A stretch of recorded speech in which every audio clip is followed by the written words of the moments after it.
Kemarin ini kita sempat berdua mendapat seperti ancaman bluffing dari para mereka yang rupanya YouTuber Kristen yang sudah tidak tahu lagi menjawab Kainama dan Aries. Ini sudah data-datanya sudah dibuka dan mereka sudah tidak tahu lagi mau patahkannya gimana argumen ini, sehingga mereka bilang Kainama ini akan dilaporkan.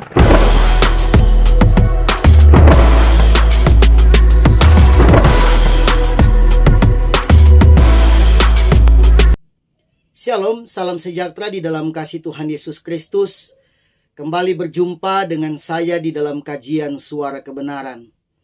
Ya, setelah kurang lebih 3 minggu teman-teman, saya tidak mengupload video, tidak melakukan konten gitu, karena memang terkendala dengan kondisi kesehatan ya.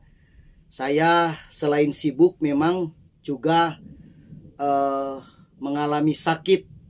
Dan ini baru sembuh dan akan kembali mengudara lewat konten-konten saya di dalam channel YouTube ini. Ya teman-teman, ketika saya melihat YouTube, ternyata memang ada begitu banyak hal-hal yang memang sudah ditayangkan di YouTube ya, yang berkaitan dengan kekristenan, berkaitan dengan permualafan. Kali ini saya ingin menyoroti hal yang dilakukan oleh Ustadz Kainama, di mana Ustadz Kainama ini ternyata beberapa waktu yang lalu ya, itu mendatangi seorang pengacara untuk mungkin tujuannya adalah mencari perlindungan.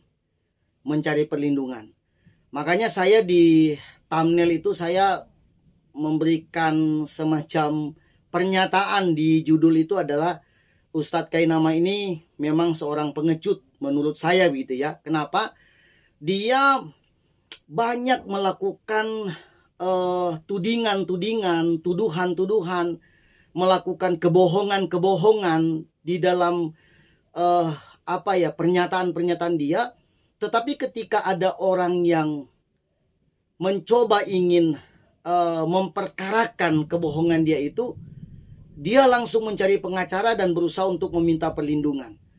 Dan bahkan tidak hanya itu saja, dia masih bisa gitu ya, masih mau gitu melakukan semacam sebuah manuver dengan cara menuduh para YouTuber Kristen itu tidak mampu menyanggah apa yang dikatakan oleh dia. Nah, untuk lebih memperjelasnya lagi, mari kita dengarkan pernyataan dari Ustadz Kainama berikut ini.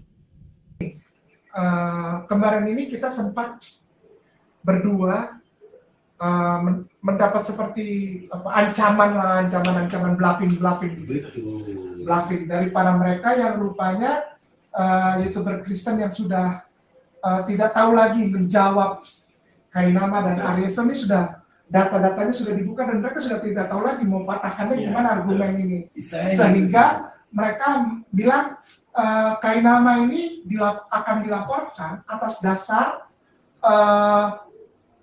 transmisi atau penyebaran berita bohong bahwa Kainama pernah sekolah. Yang mana masalah ini telah diselesaikan di kantor hukum Brawijaya 9 nomor 3B. Itu pernyataan bahwa saya tidak akan lagi menyebutkan ini dan saya tidak pernah sekolah.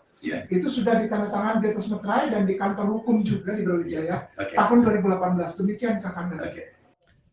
Teman-teman, dari pernyataan Ustadz Kainama ini saya menarik 4 poin akan menjadi tanggapan saya dari pernyataan Kainama.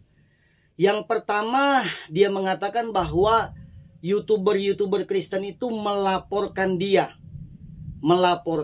atas kebohongan dari Ustadz Kainama. Itu yang pertama. Yang kedua, dia mengatakan YouTuber Kristen ini tidak mampu lagi menyanggah atau membantah pernyataan dan bukti yang disampaikan Kainama berkaitan dengan kekristenan dan juga berkaitan dengan Yesus Kristus. Jadi maksudnya kami itu tidak mampu membantah atau berargumentasi melawan apa yang disampaikan Kainama. Itu yang kedua. Yang ketiga, dia mengatakan kasus ini sebetulnya sudah pernah diurus pada tahun 2018 di Jalan Brawijaya menurut dia ya. Sehingga tidak perlu lagi untuk diurus harusnya. Tapi kenapa masih diperkarakan? Itu yang ketiga. Yang keempat yang menarik ini adalah dia mengaku bahwa dia nggak pernah sekolah, nggak pernah kuliah maksudnya gitu ya. Sehingga ngapain diperkarakan gitu. Nah, kita akan coba untuk memberikan semacam sebuah tanggapan ya terhadap pernyataan Kainama dari apa yang disampaikan tadi. Yang pertama begini teman-teman. Soal apa yang dikatakan Kainama bahwa YouTuber Kristen itu berusaha untuk melaporkan dia.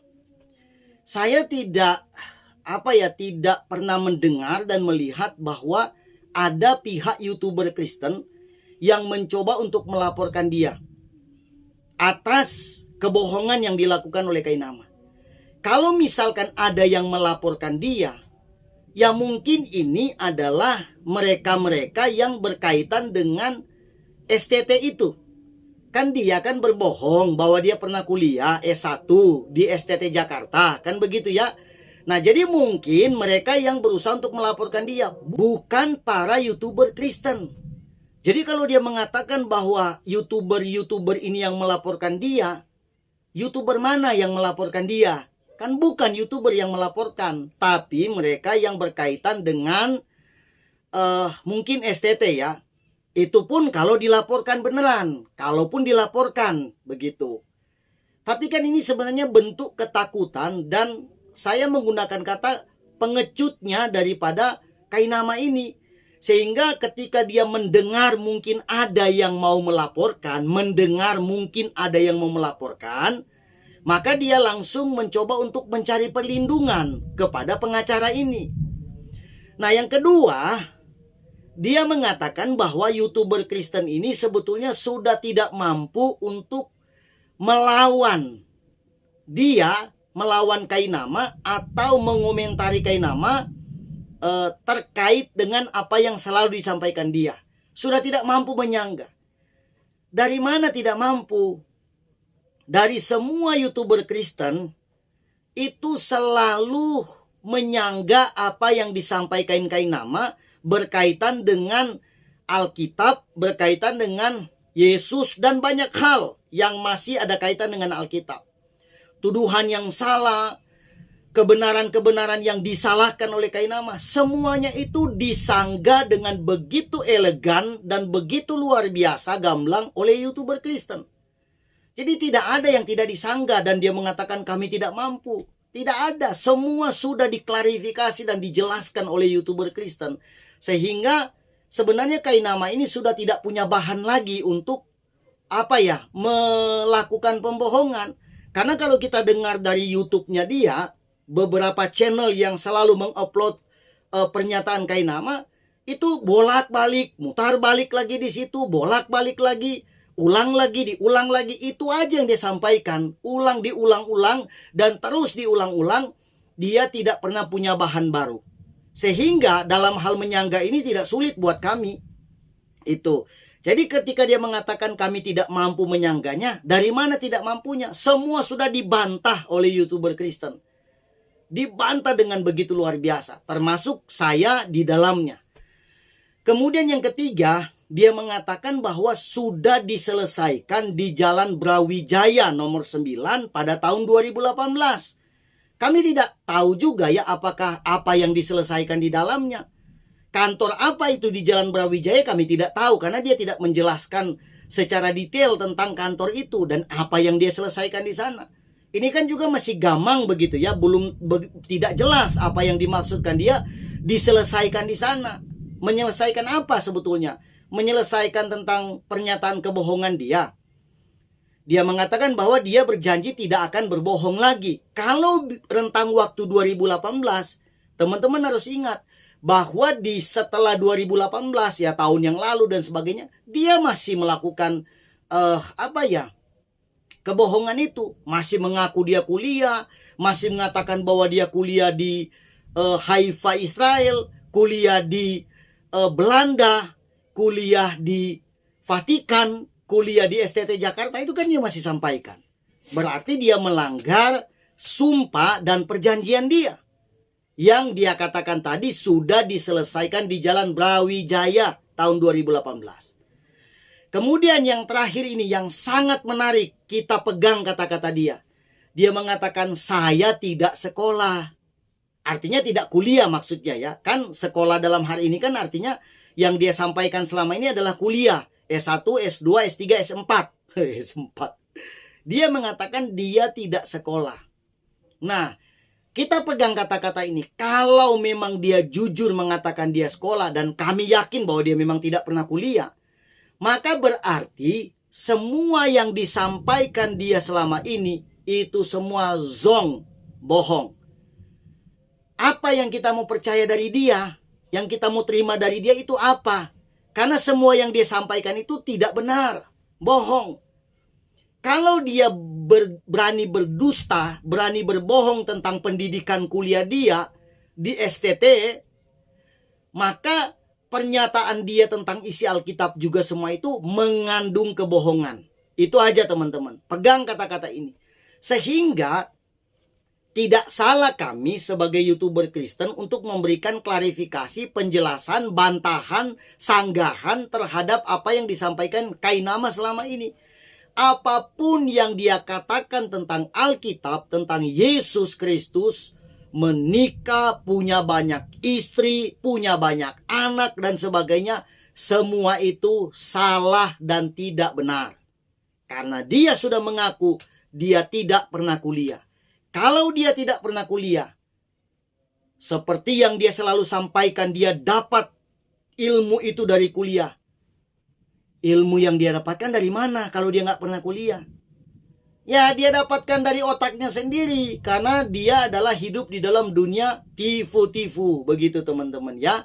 Nah, ini menarik buat kita. Mengedukasi kita sebagai orang-orang yang selalu mendengarkan. Ya, para kaum netizen yang selalu mendengarkan apa yang disampaikan Kainama. Semuanya itu tidak patut untuk diterima dan tidak patut dipercaya.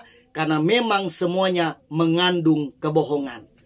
Mudah-mudahan teman-teman semua lebih lagi, semakin lagi dicerdaskan oleh pernyataan yang sebenar-benarnya.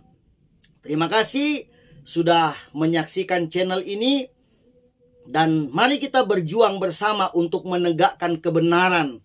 Kebenaran yang sebenarnya yang berkaitan dengan dunia kekristenan. Tuhan Yesus memberkati kita semua. Jangan lupa subscribe, like, komen, dan share video ini sebanyak-banyaknya. Kita akan berjumpa kembali pada video berikutnya. God bless you.